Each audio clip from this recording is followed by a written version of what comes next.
صنعت کا مالک ہے کہ اس میں آپ کو کوئی بھی ایسا نہیں ملے گا کہ جو ڈرپوک ہو یا ڈرنے والا ہو، بلکہ تمام شجاع کے شجاع نظر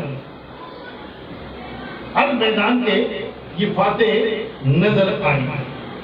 اب کہتے ہیں کہ سرکار امیر اسلام کا بچپنا ہے، جو ہے سرکار امیر اسلام کا بچپنا ہے، اور کہتے ہیں کہ مکہ میں ایک بہت بڑا سانپ آیا، جو ہے ایک بہت بڑا سانپ آ گیا، سانپ آیا۔ اب کہاں کہ اس کو 40 آدمی کو اس کو مارنے کے لیے بھیج دیا، تاریخ ہے 40 آدمیوں کو اس کو مارنے کے لیے بھیجا گیا، لیکن ان کے ہاتھ نہیں مایوس ہو، اور وہی سانپ مکہ میں آیا، مکہ میں آیا، اور مکہ کے اندر جب آیا تو جناب فاطمہ بنت اسد اور گھر والے کہیں تھے، سرکار اکیلے جھولے میں سو رہے تھے۔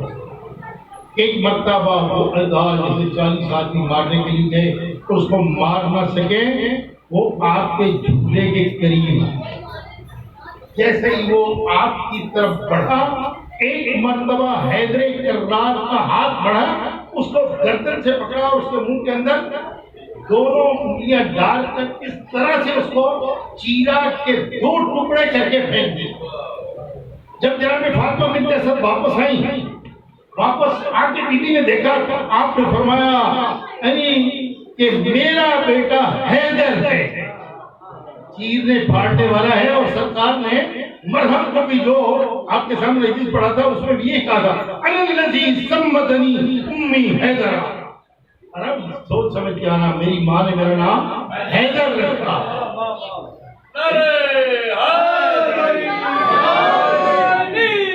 یاد رکھیں سرکار حیدر کرار کی ذات کو سمجھنا بہت مشکل۔ اب کہتے ہیں کہ بچہ پیدا ہو گیا، گھر میں آ گیا، عرب کی ایک رسم تھی، ایک دستور تھا کہ ابو جہل کا یہ کام تھا کہ جب بھی کسی کے ہاں بچہ پیدا ہوتا وہ اپنی سرما سرائی لے کے پہنچا۔ کیسے؟ سرما سرائی کیا تھا کہ اللہ تو منات و عزا کے قدموں کی خاک اٹھاتا اور پہنچ جاتا، کہتا کہ یہ اس بچے کی آنکھوں میں لگائیں گے تاکہ یہ بچہ انہی کا ہو کے رہ جائے، انہی کا ہو کے رہ جائے، توجہ ہے نا، انہی کا ہو کے رہ جائے۔ اب وہ سرما سرائی لے کے پہنچ گیا، آ تو بڑی چیز، لیکن کام راسیوں والا کرتا تھا، کام راسیوں والا کرتا تھا۔ آیا پاک پیغمبر دیکھا، کہا اے محمد یہ سرما لگا رہے ہیں، آپ نے فرمایا ابو جہل پیچھے ہو جاؤ۔ کہا نہیں، آپ کی آنکھوں میں بھی نہیں لگایا تھا، وہ غلطی آج تک ہم بھگت رہے ہیں، کیونکہ آپ کو بھی نہیں لگانے دیا گیا تھا، اور آج تک آپ ہمارے بتوں کی پوجا نہیں کرتے، ان کی عزت نہیں کرتے، لہٰذا اب ہم نہیں ہوئے۔ آپ نے فرمایا میں تمہیں سمجھا رہا ہوں، میں تمہیں سمجھا رہا ہوں، بچ جاؤ۔ کہا نہیں، کہا نہیں، اچھا پھر آگے ہو، آگے ذرا قریب ہو کے سرما لگا، قریب ہو کے سرما لگا۔ اب جو اس نے قریب ہو کے سرما لگانے کی کوشش کی نا، اس کا ہاتھ سرکار کی آنکھوں کی طرف بڑھا، ادھر سے ایک ننھا سا ہاتھ اٹھا اور اس انداز میں چلا کہ ابو ایک طرف ہو گیا اور جہل دوسری طرف۔ تو یہ یاد رکھیں کہ انہیں کہا، پھر یہ سانپ لے آئے، کہا کہ یا رسول اللہ ہم ایک اور معاملہ دیکھنا چاہتے ہیں۔ کیا کہ ہماری یہ کسوٹی ہے کہ ہم جو بچہ نیا مولود ہوتا ہے اس کے پاس یہ سانپ چھوڑتے ہیں، اگر وہ حلالی ہوگا تو اسے یہ سانپ کچھ نہیں کہے گا، حرامی ہوگا تو اس کو ڈسے گا، لہذا ہم یہ تجربہ کرنا چاہتے ہیں۔ آپ نے فرمایا پہلے ہی سوچ لو کیا ہوا۔ نہیں، ذہن میں تھا میں نے کون سا قریب جانا، دور سے سانپ چھوڑ دوں گا، دور سے سانپ چھوڑ دوں گا۔ اب سانپ چھوڑا، جیسے ہی قریب آیا سرکار نے 2 ٹکڑے کر کے پھینکا، اور اب یہ چیخے ہماری تو حلالی اور حرامی کی نشانی ہی ختم کر دی علی نے تو ہماری حلالی اور حرامی کی نشانی ہی ختم کر دی. اب پاک پیغمبر نے فرمایا اے ابو جہل یاد رکھ وہ تمہارا دنیا والوں کا حلالی اور حرامی کا معیاری پیمانہ تھا, اب خدا نے پیمانہ بھیج دیا. آپ نے فرمایا یا علی لا یحبک الا حلالی ولا لبغضک الا حرام.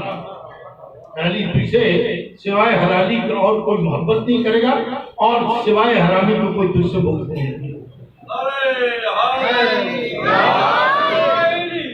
تو یہ یاد رکھیں کہ علی کی وہ ذات ہے, اس کو سمجھنا بہت مشکل ہے. جو بدن میں اتنے معجزے دکھا سکتا ہے تو بڑا ہوگا. اور اگر وقت کے دامن میں گنجائش ہے تو میں ایک مختصر سی بات اور کر دوں, اور اگر آپ نے توجہ دی تو انشاءاللہ یہ بہت بڑا جواب ہے.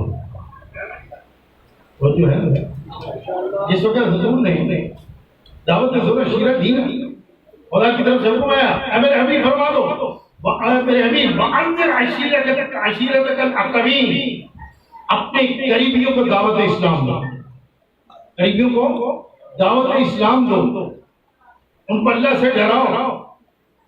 اب پاک پیغمبر سرکار امین علیہ السلام کا بچپنا ہے. آپ سے فرمایا یا علی جاؤ جو ہمارے خاندان کے جتنے بزرگ ہیں تمام کو دعوت دو. آئے دعوت کیا ہے, آپ نے کھانا کھلایا. کوئی بھی بات کرنے سے پہلے ابو جہل نے ایسی باتیں کی کہ محفل گرم گرم ہوئی. دوسرے دن پھر بلایا, پھر کھانا کھلایا. پھر جب نہ بات آئے تیسرے دن آپ نے پھر بلایا, لیکن آج ترتیب بدل کہ آج پہلے بات ہوگی بعد میں کھانا ہوگا, پہلے مجلس ہوگی تبرک بعد میں ہوگا, تبرک پہلے نہیں دیا. اب اس وقت یہ سلسلہ ہوا, اب آپ آگے آپ نے دعوت دی اے بنی ہاشم میں تمہارے لیے خدا کا ایک پسندیدہ دین لے کر آیا, اس سے بہتر تمہاری فلاح کے لیے اور کوئی چیز آج تک کائنات میں نہیں آئی. کوئی چیز تمہاری فلاح کے لیے نہیں آئی, کوئی کتاب جو میں لے کے آیا ہوں تمہارے لیے نہیں آئی. اب یہ سارا کچھ کہنے کے بعد مختصر کرتا ہوں ہمیں کہ جب یہ سارا کچھ کہا نا اور آپ نے پھر فرمایا کہ یاد رکھو جو شخص اس کام میں میری مدد کرے گا, جو ہے نا جو شخص اس کام میں میری مدد کرے گا وہ میرا وسیع, میرا جانشین, میرا خلیفہ ہوگا. اب کوئی شخص نہیں ہوتی 40 کے قریب افراد. سرکار نے ایک طرف سے بچہ اٹھا جس کی عمر 13 سال. ہاں یا رسول اللہ میں علی بیٹھ جائے. پھر دوبارہ کہا کوئی نہیں اٹھا. پھر سرکار اٹھے. پھر آپ نے فرمایا بیٹھ جاؤ. موقع دے رہے تھے کہ کل کو کوئی یہ نہ کہے کہ علی جلدی سے اٹھ جا ورنہ میں اٹھ جاتا.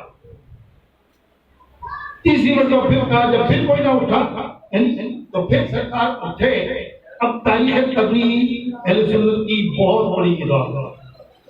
تاریخ تبلیغ کی بات پڑھ رہا ہوں, شیعہ کتاب میں. جب آپ تیسری مرتبہ اٹھے اور کوئی نہ اٹھا تو آپ نے فرمایا ان ھذا اخی ووصیی وخلیفتی فیکم فاسمعوا واطیعوا. تمہارے درمیان یہ میرا بھائی ہے, یہ میرا وصی ہے, یہ میرا خلیفہ ہے, یہ میرا جانشین ہے, اس کی بات کو سنو اور اس کی اطاعت کرو. جب یہ کہا تو پھر ابو لہب بولا نو ابو طالب مبارک ہو, آج سے تم اپنے بیٹے کی اطاعت کرتے. تمہارے بھتیجے نے تمہیں تمہارے بیٹے کا تابع کر دیا ہے. ابو طالب نے فرمایا مجھے سب قبول ہے جو محمد کے, مجھے قبول ہے. اب صرف اتنی بات اختصار کے ساتھ کر دوں کہ سوچنے کی بات یہ خلافت کا اعلان تو اسی وقت ہو گیا تھا, وصایت کا اعلان تو ہو گیا تھا. اب دو حالتیں ہیں کہ کیا علی نے پوری زندگی میں کہیں اپنے وعدے سے انحراف کیا؟ اگر کیا تو بتا دو, اگر کیا تو بتا دو, ہم مان لیتے ہیں. یا پاک پیغمبر نے جو اس دن فیصلہ دیا تھا اسی موقع پر پاک پیغمبر نے فرمایا علی میں نے اس وقت یہ فیصلہ کیا تھا اپنا فیصلہ واپس لیتا ہوں، تو پھر یہ کیا ہوا؟ تمہیں کیوں ضرورت پیش آئی؟ آپ سمجھ گئے نہیں؟ انتہائی آسان دلیل ہے، جب بات کرے اس کو آپ بتا دو اس مقام کے لیے جواب نہیں ہے اس مقام اور حضرت پھر لوگوں نے اس خاندان کے مقام کو نہیں سنا۔ مظلوم کربلا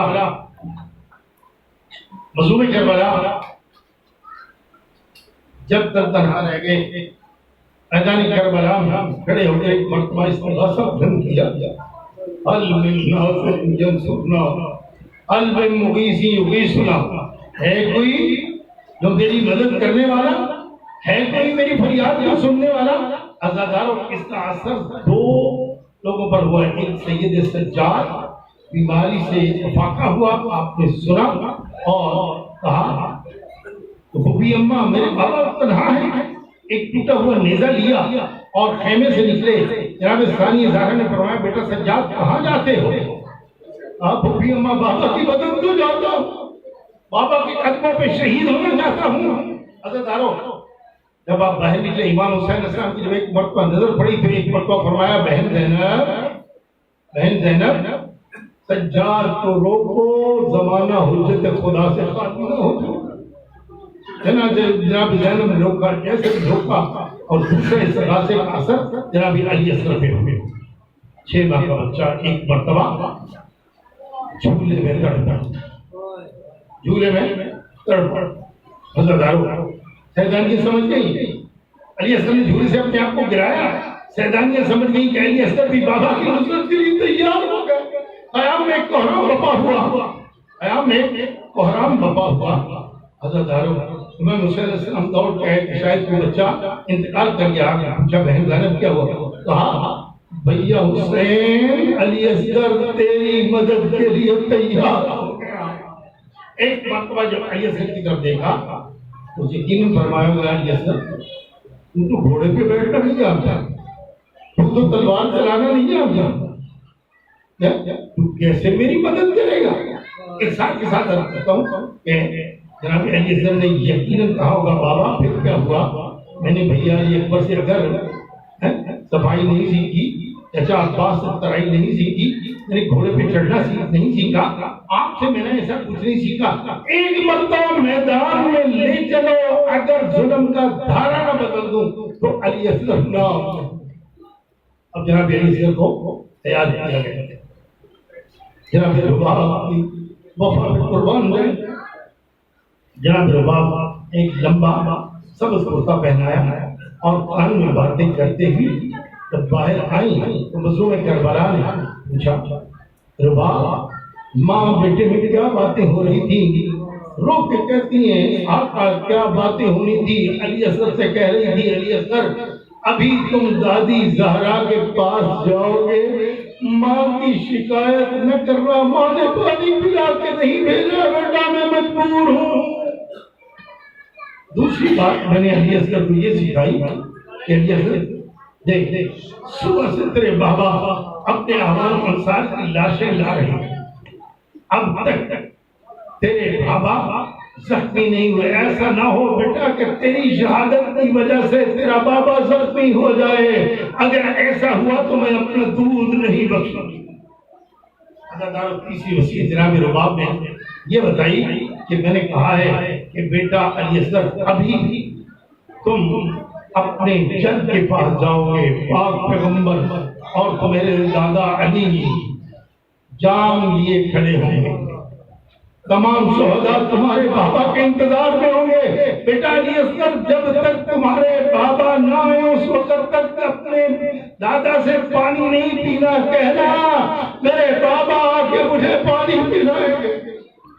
عزاداروں جب امام حسین علیہ السلام نے علی اصغر کو ہاتھوں میں لیا لے کے چلے، ہوا کے اندر چھپا کے چلے، فوج اشقیاء نے جب دیکھا تو سمجھا کہ شاید حسین قرآن لے کے آ رہا ہے، کہا یاد رکھو جب تک حسین بیعت نہ کر لے اس وقت تک جو ہے حسین کی بات نہیں ماننا، لیکن ایک مرتبہ عزادارو جب مظلوم کربلا نے ابا کا دامن اٹھایا تو لوگ دیکھ کے حیران رہ گئے کہ یہ قرآن صامت نہیں تھا، قرآن ناطق کا سوا تھا۔ امام نے فرمایا اے قوم رہنجا اشقیا، اگر تمہاری نظر میں مجرم ہوں میں ہوں، اس بچے نے تمہارا کیا بگاڑا؟ 3 دن سے یہ پیاسا ہے، ماں کا دودھ خشک ہو گیا، اس کو ایک جام پانی دے دو۔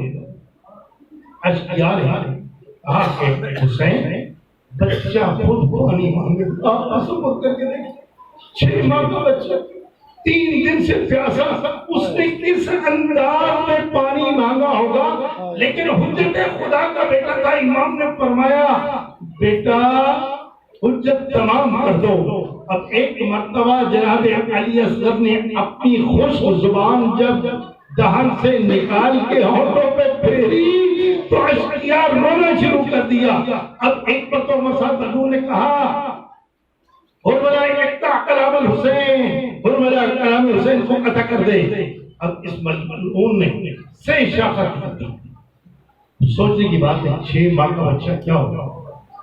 3 شاخت دی، ایک مرتبہ 3 چلانے کی کوشش کی لیکن ہاتھ کانپا، 3 گرا۔ دوسری مرتبہ ایسا ہوا عظیم بن نمیر ملعون دیکھ رہا تھا، کہا ہو رہا تو دنیا کا ماہر تیر انداز ہے، کیا کر رہا ہے؟ کہا میرے قریب آیا، اب جب تیر سے کمان پہ رکھا کہا حسین کے خیمے کی طرف دیکھ۔ جب حسین کے خیمے کی طرف دیکھا ایک چھوٹی سی بچی سر پہ قرآن رکھ کے کہتی ہے ملعون میرا 3 دن کا پیاسا بھائی ہے، اتنا ظلم نہ کر۔ عزادارو سن کر تیر چلا، تیر کی پروان بلند تھی، یقیناً جناب رباب دیکھ رہی ہوگی، وہاں سے اپنی روحانی آواز میں کہا ہوگا بیٹا علی اصغر تیر اونچا آ رہا ہے، تمہارے بابا کو نہ لگ جائے۔ جناب علی اصغر نے اپنی زبان سے کہا ہوگا بات فکر نہ کریں۔